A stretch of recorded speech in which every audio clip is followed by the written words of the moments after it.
When the time for his examination drew near, Malcolm Malcolmson made up his mind to go somewhere to read by himself. He feared the attractions of the seaside, and also he feared completely rural isolation, for of old he knew its charms, and so he determined to find some unpretentious little town where there would be nothing to distract him. He refrained from asking suggestions from any of his friends, for he argued that each would recommend some place of which he had knowledge and where he had already acquaintances.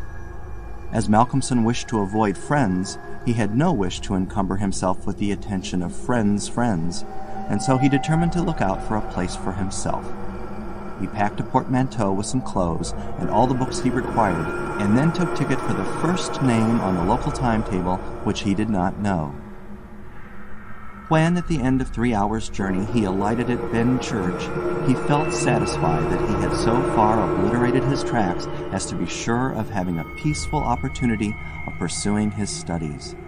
He went straight to the one inn which the sleepy little place contained, and put up for the night. Ben Church was a market town, and once in 3 weeks was crowded to excess. But for the remainder of the 21 days, it was as attractive as a desert. Malcolmson looked around the day after his arrival to try to find quarters more isolated than even so quiet an inn as the good traveler afforded. There was only one place which took his fancy, and it certainly satisfied his wildest ideas regarding quiet. In fact, quiet was not the proper word to apply to it. Desolation was the only term conveying any suitable idea of its isolation. It was an old, rambling, heavy-built house of the Jacobean style, with heavy gables and windows, unusually small and set higher than was customary in such houses, and was surrounded with a high brick wall massively built. Indeed, on examination, it looked more like a fortified house than an ordinary dwelling. But all these things pleased Malcolmson. Here, he thought, is the very spot I have been looking for, and if I can get opportunity of using it, I shall be happy. His joy was increased when he realized beyond doubt that it was not at present inhabited. From the post office he got the name of the agent, who was rarely surprised at the application to rent a part of the old house. Mr. Carnford, the local lawyer and agent, was a genial old gentleman, and frankly confessed his delight at anyone being willing to live in the house. "To tell you the truth," he said, "I should be only too happy on behalf of the owners to let anyone have the house rent-free for a term of years, if only to accustom the people here to see it inhabited. It has been so long empty that some kind of absurd prejudice has grown up about it, and this can be best put down by its occupation. If only," he added with a sly glance at Malcolmson, "by a scholar like yourself, who wants its quiet for a time." Malcolmson thought it needless to ask the agent about the absurd prejudice. He knew he would get more information, if he should require it, on that subject from other quarters. He paid his 3 months' rent, got a receipt, and the name of an old woman who would probably undertake to do for him, and came away with the keys in his pocket. He then went to the landlady of the inn, who was a cheerful and most kindly person, and asked her advice as to such stores and provisions as he would be likely to require. She threw up her hands in amazement when he told her where he was going to settle himself. "Not in the judge's house," she said, and grew pale as she spoke. He explained the locality of the house, saying that he did not know its name. When he had finished, she answered, "Aye, sure enough, the very place. It is the judge's house, sure enough." He asked her to tell him about the place, why so called, and what there was against it. She told him that it was so called locally because it had been many years before, how long she could not say, as she herself was from another part of the country, but she thought it must have been 100 years or more, the abode of a judge who was held in great terror on account of his harsh sentences and his hostility to prisoners at assizes. As to what there was against the house itself, she could not tell. She had often asked, but no one could inform her.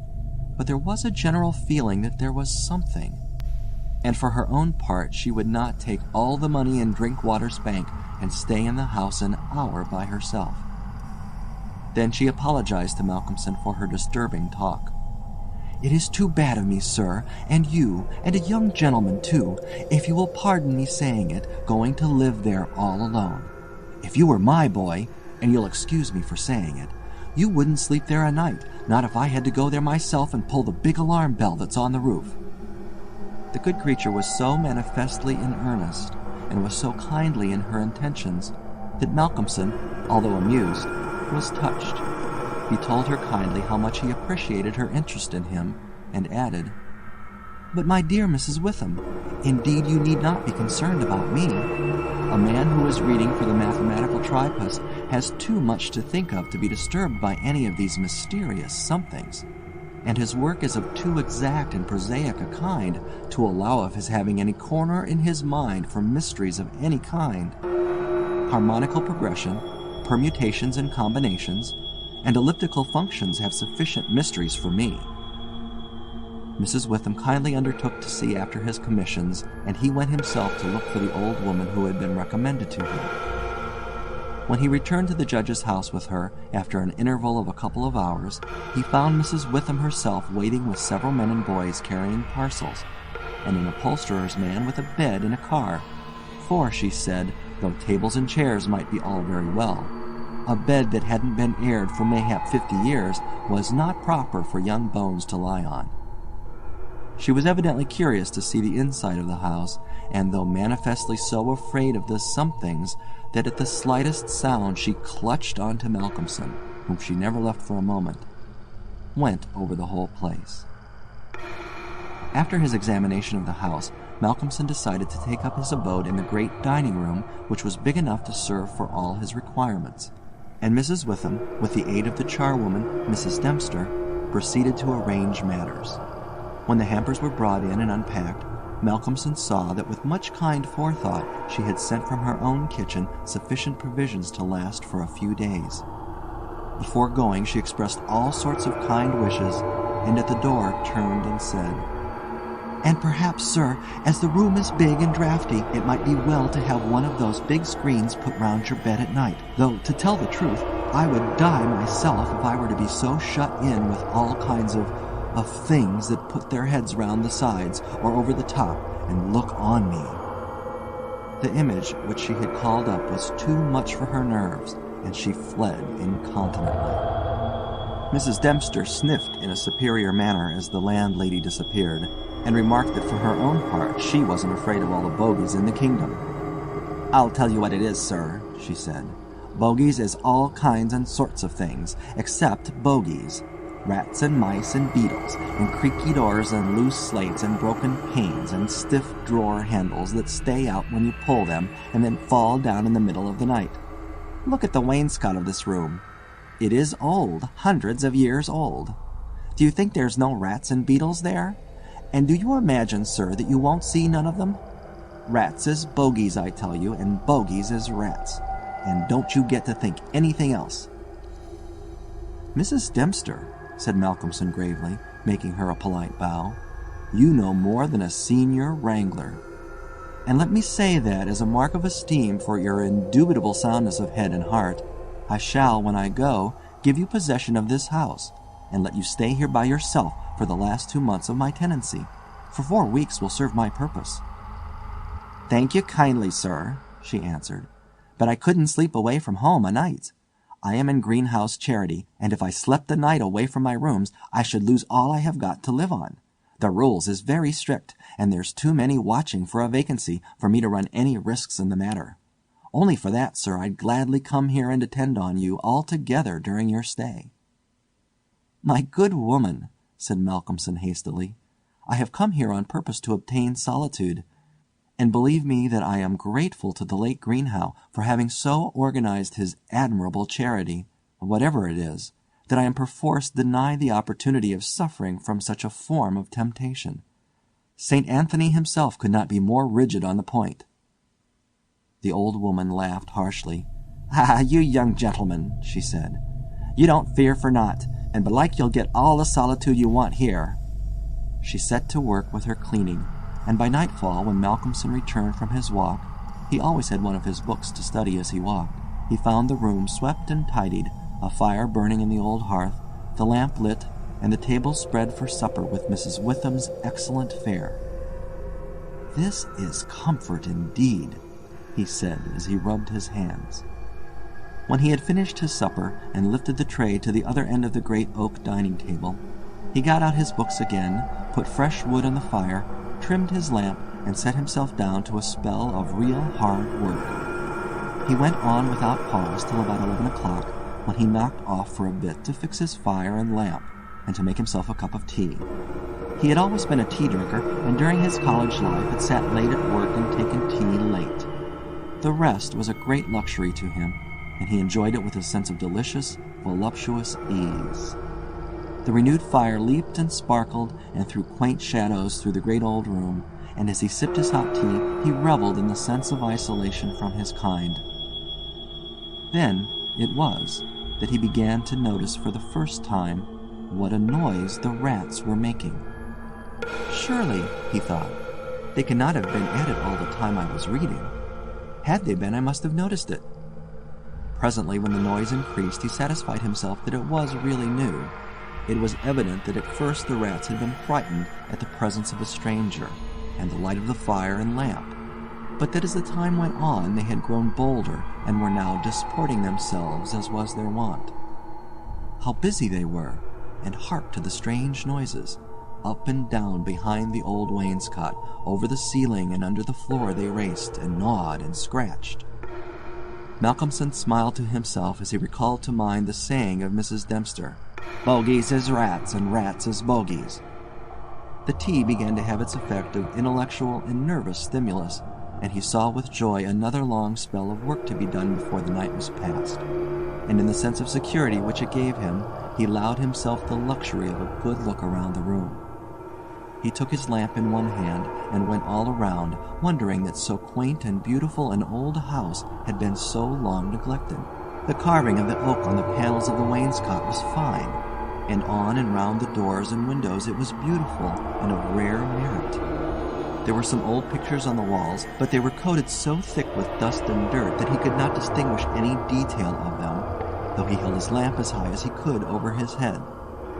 Here and there, as he went round, he saw some crack or hole blocked for a moment by the face of a rat, with its bright eyes glittering in the light, but in an instant it was gone, and a squeak and a scamper followed.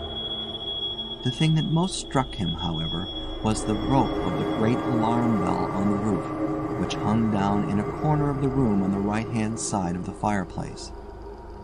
He pulled up close to the hearth a great high-backed carved oak chair, and sat down to his last cup of tea. When this was done, he made up the fire and went back to his work, sitting at the corner of the table, having the fire to his left. For a little while the rats disturbed him somewhat with their perpetual scampering, but he got accustomed to the noise as one does to the ticking of a clock or to the roar of moving water, and he became so immersed in his work that everything in the world, except the problem which he was trying to solve, passed away from him. He suddenly looked up. His problem was still unsolved, and there was in the air that sense of the hour before the dawn which is so dread to doubtful life. The noise of the rats had ceased. Indeed, it seemed to him that it must have ceased but lately, and that it was the sudden cessation which had disturbed him. The fire had fallen low, but still it threw out a deep red glow. As he looked, he started in spite of his sang-froid. There, on the great high-backed carved oak chair by the right side of the fireplace, sat an enormous rat, steadily glaring at him with baleful eyes. He made a motion to it as though to hunt it away, but it did not stir. Then he made the motion of throwing something. Still it did not stir, but showed its great white teeth angrily, and its cruel eyes shone in the lamplight with an added vindictiveness. Malcolmson felt amazed, and seizing the poker from the hearth, ran at it to kill it. Before, however, he could strike it, the rat, with a squeak that sounded like the concentration of hate, jumped upon the floor, and running up the rope of the alarm bell, disappeared in the darkness beyond the range of the green-shaded lamp. Instantly, strange to say, the noisy scampering of the rats in the wainscot began again. By this time, Malcolmson's mind was quite off the problem, and as a shrill cock-crow outside told him of the approach of morning, he went to bed and to sleep. He slept so sound that he was not even waked by Mrs. Dempster coming in to make up his room. It was only when she had tidied up the place and got his breakfast ready and tapped on the screen which closed in his bed that he woke. He was a little tired still after his night's hard work, but a strong cup of tea soon freshened him up, and taking his book, he went out for his morning walk, bringing with him a few sandwiches lest he should not care to return till dinner time. He found a quiet walk between high elms some way outside the town, and here he spent the greater part of the day studying his Laplace. On his return he looked in to see Mrs. Witham and to thank her for her kindness. When she saw him coming through the diamond-paned bay window of her sanctum, she came out to meet him and asked him in. She looked at him searchingly and shook her head as she said, "You must not overdo it, sir. You are paler this morning than you should be. 2 late hours and too hard work on the brain isn't good for any man. But tell me, sir, how did you pass the night? Well, I hope? But my heart, sir, I was glad when Mrs. Dempster told me this morning that you were all right and sleeping sound when she went in." "Oh, I was all right," he answered, smiling. "The somethings didn't worry me as yet. Only the rats. And they had a circus, I tell you, all over the place. There was one wicked-looking old devil that sat up on my own chair by the fire and wouldn't go till I took the poker to him. And then he ran up the rope of the alarm bell and got to somewhere up the wall or the ceiling. I couldn't see where, it was so dark." "Mercy on us," said Mrs. Witham. "An old devil, and sitting on a chair by the fireside. Take care, sir, take care. There's many a true word spoken in jest." "How do you mean? Upon my word, I don't understand." "An old devil. The old devil, perhaps. There, sir, you needn't laugh," for Malcolmson had broken into a hearty peal. "You young folks thinks it's easy to laugh at things that make older ones shudder. Never mind, sir, never mind. Please God, you'll laugh all the time. It's what I wish for you myself." And the good lady beamed all over in sympathy with his enjoyment, her fears gone for a moment. "Oh, forgive me," said Malcolmson presently. "Don't think me rude, but the idea was too much for me, that the old devil himself was on the chair last night," and at the thought he laughed again. Then he went home to dinner. This evening the scampering of the rats began earlier. Indeed, it had been going on before his arrival, and only ceased while his presence by its freshness disturbed them. After dinner he sat by the fire for a while and had a smoke, and then, having cleared his table, began to work as before. Tonight the rats disturbed him more than they had done on the previous night. How they scampered up and down and over and under! How they squeaked and scratched and gnawed! How they, getting bolder by degrees, came to the mouths of their holes, and to the chinks and cracks and crannies in the wainscoting, till their eyes shone like tiny lamps as the firelight rose and fell. But to him, now doubtless accustomed to them, their eyes were not wicked. Only their playfulness touched him. Sometimes the boldest of them made sallies out on the floor or along the mouldings of the wainscot. Now and again, as they disturbed him, Malcolmson made a sound to frighten them, smiting the table with his hand, or giving a fierce "sh! sh!" so that they fled straightway to their holes. And so the early part of the night wore on, and despite the noise Malcolmson got more and more immersed in his work. All at once he stopped, as on the previous night, being overcome by a sudden sense of silence. There was not the faintest sound of gnaw, or scratch, or squeak. The silence was as of the grave. He remembered the odd occurrence of the previous night, and instinctively he looked at the chair standing close by the fireside, and then a very odd sensation thrilled through him. There, on the great old high-backed carved oak chair beside the fireplace, sat the same enormous rat, steadily glaring at him with baleful eyes. Instinctively he took the nearest thing to his hand, a book of logarithms, and flung it at it. The book was badly aimed, and the rat did not stir. So again the poker performance of the previous night was repeated, and again the rat, being closely pursued, fled up the rope of the alarm bell. Strangely, too, the departure of this rat was instantly followed by the renewal of the noise made by the general rat community. On this occasion, as on the previous one, Malcolmson could not see at what part of the room the rat disappeared, for the green shade of his lamp left the upper part of the room in darkness, and the fire had burned low. On looking at his watch, he found it was close on midnight, and, not sorry for the divertissement, he made up his fire and made himself his nightly pot of tea. He had got through a good spell of work and thought himself entitled to a cigarette, and so he sat on the great oak chair before the fire and enjoyed it. Whilst smoking, he began to think that he would like to know where the rat disappeared to, for he had certain ideas for the morrow not entirely disconnected with a rat trap. Accordingly, he lit another lamp and placed it so that it would shine well into the right-hand corner of the wall by the fireplace. Then he got all the books he had with him and placed them handy to throw at the vermin.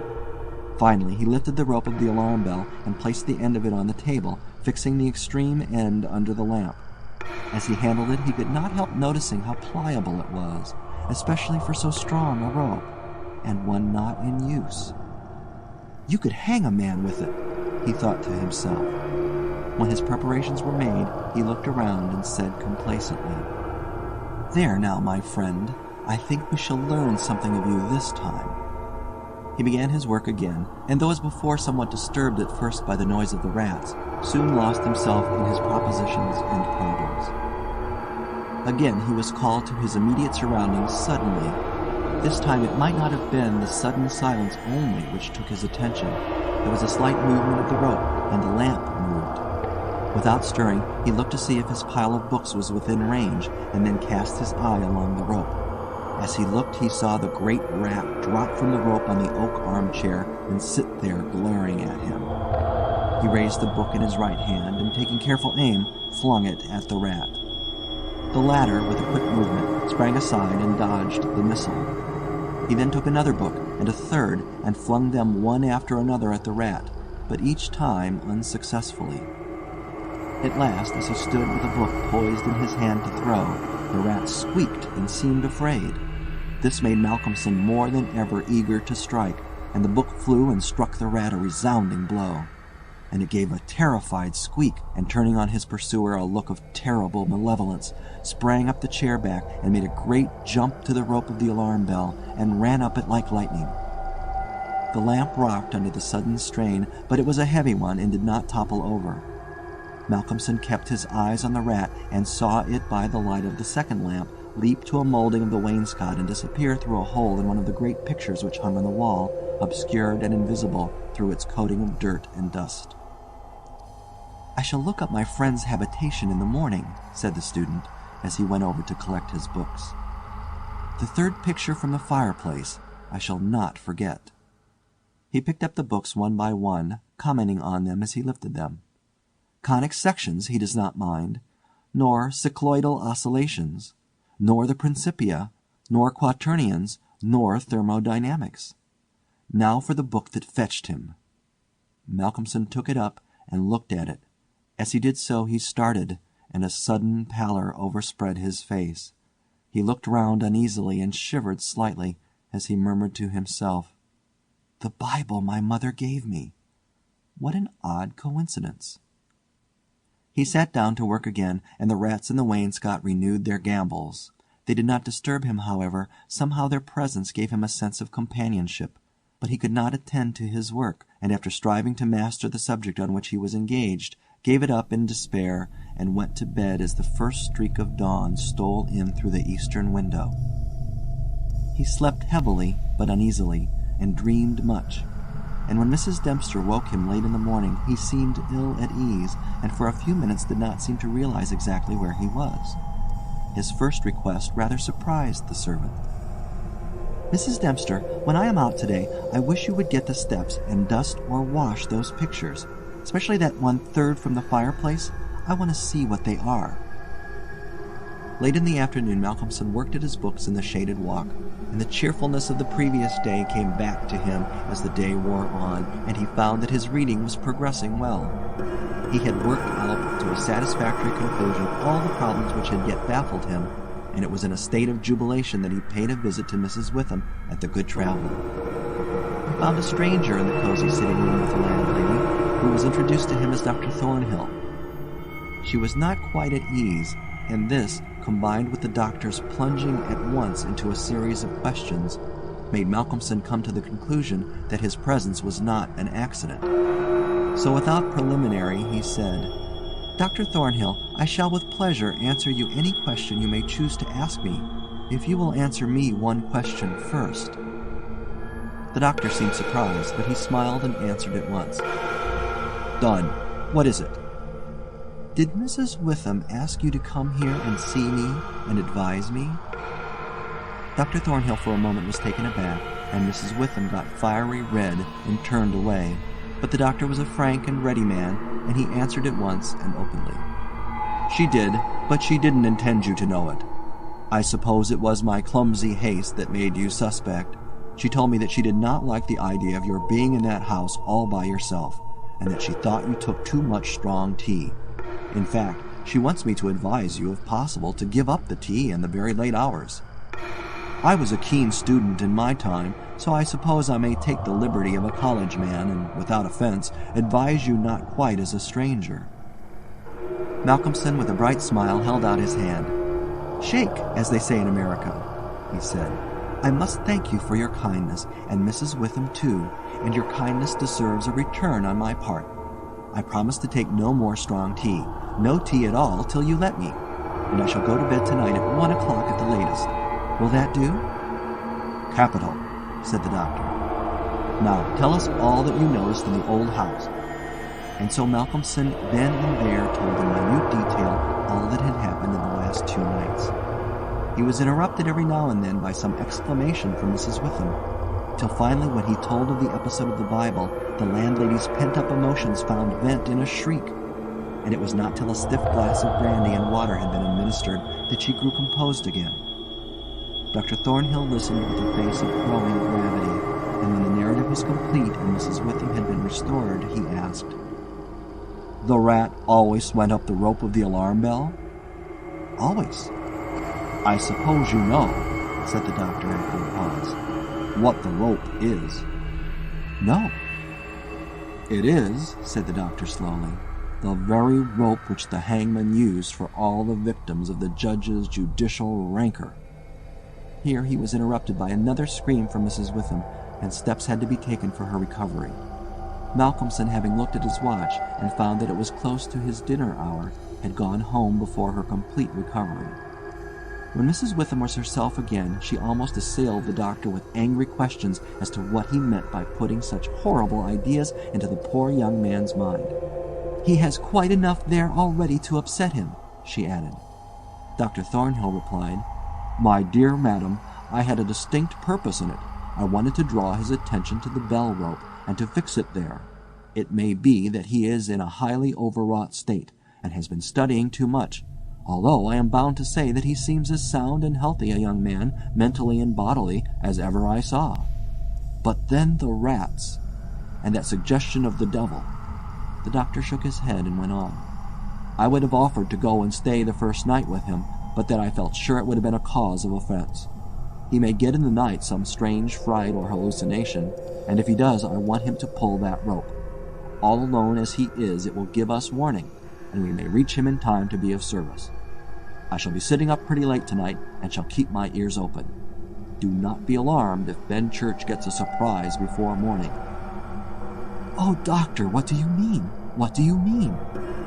"I mean this, that possibly, nay, more probably, we shall hear the great alarm bell from the judge's house tonight." And the doctor made about as effective an exit as could be thought of.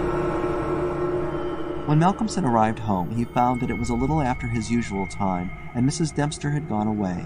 The rules of greenhouse charity were not to be neglected. He was glad to see that the place was bright and tidy, with a cheerful fire and a well-trimmed lamp.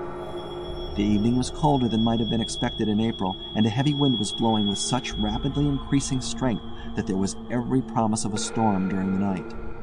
For a few minutes after his entrance, the noise of the rats ceased, but so soon as they became accustomed to his presence, they began again.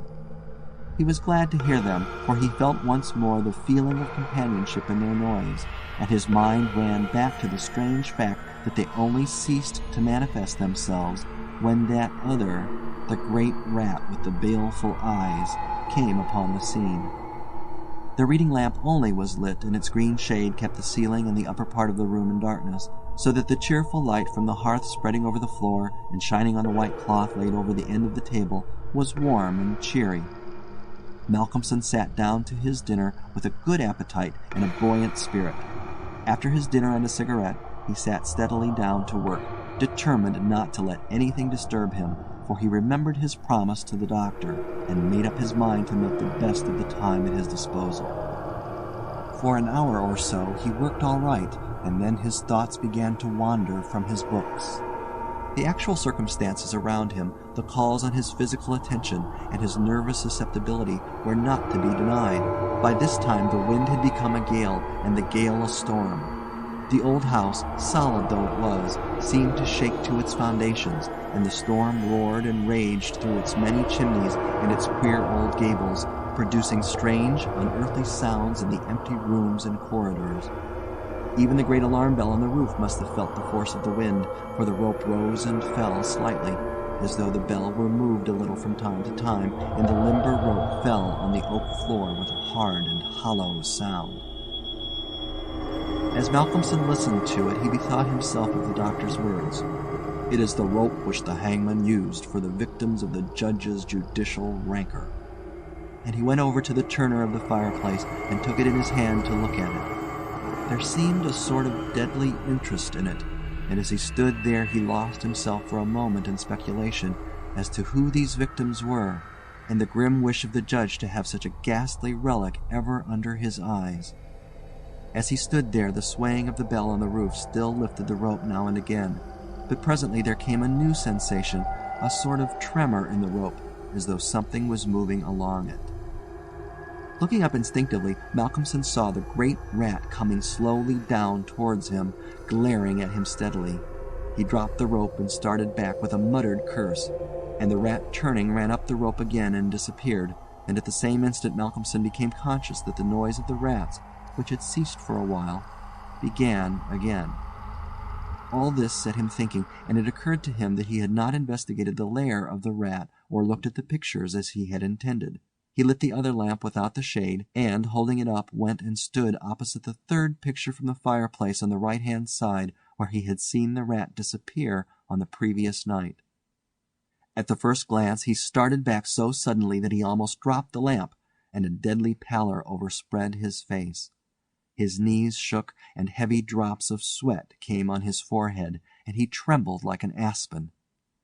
But he was young and plucky, and pulled himself together, and after the pause of a few seconds stepped forward again, raised the lamp, and examined the picture which had been dusted and washed, and now stood out clearly. It was of a judge, dressed in his robes of scarlet and ermine. His face was strong and merciless, evil, crafty, and vindictive, with a sensual mouth, hooked nose of ruddy color, and shaped like the beak of a bird of prey. The rest of the face was of a cadaverous color. The eyes were of peculiar brilliance, and with a terribly malignant expression. As he looked at them, Malcolmson grew cold, for he saw there the very counterpart of the eyes of the great rat. The lamp almost fell from his hand. He saw the rat with its baleful eyes peering out through the hole in the corner of the picture, and noted the sudden cessation of the noise of the other rats. However, he pulled himself together and went on with his examination of the picture.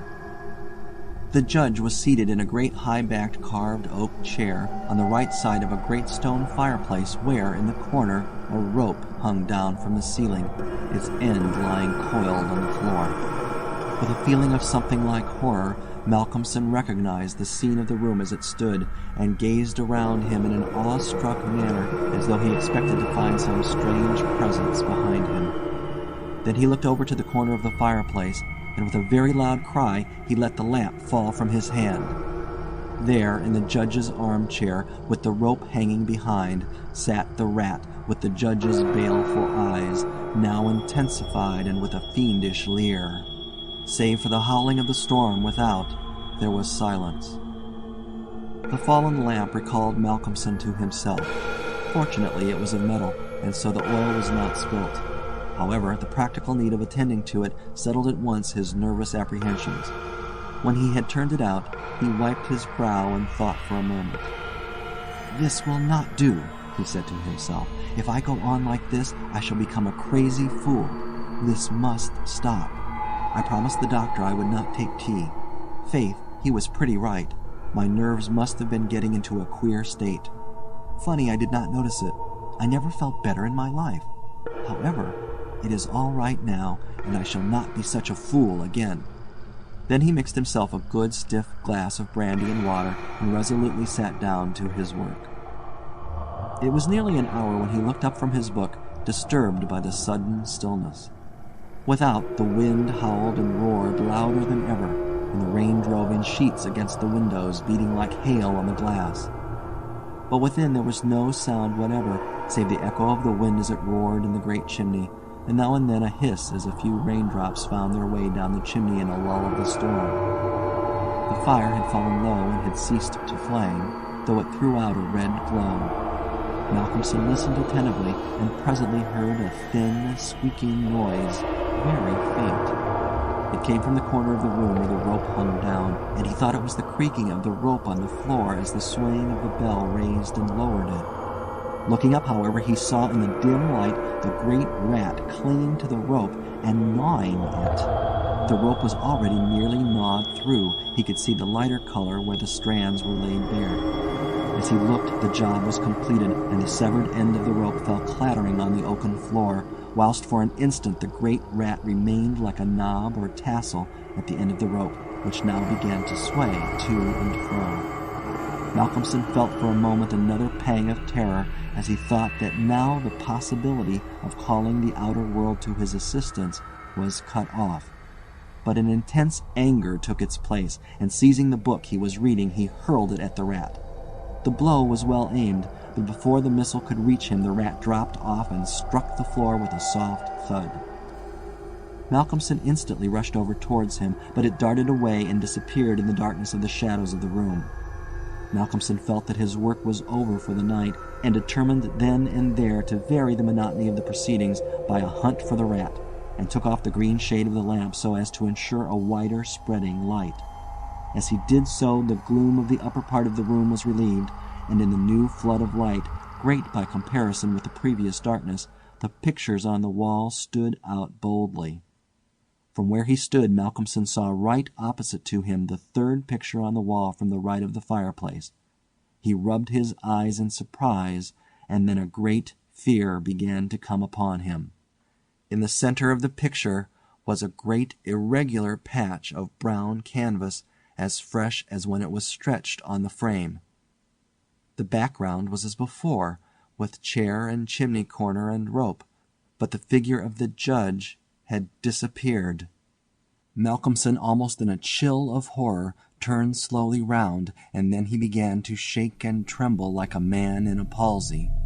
His strength seemed to have left him, and he was incapable of action or movement, hardly even of thought. He could only see and hear.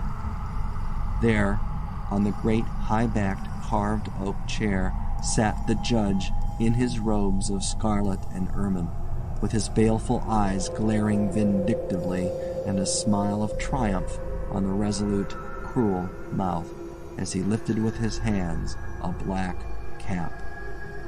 Malcolmson felt as if the blood was running from his heart, as one does in moments of prolonged suspense. There was a singing in his ears. Without, he could hear the roar and howl of the tempest, and through it, swept on the storm, came the striking of midnight by the great chimes in the marketplace. He stood for a space of time that seemed to him endless, still as a statue, with wide-open, horror-struck eyes, breathless.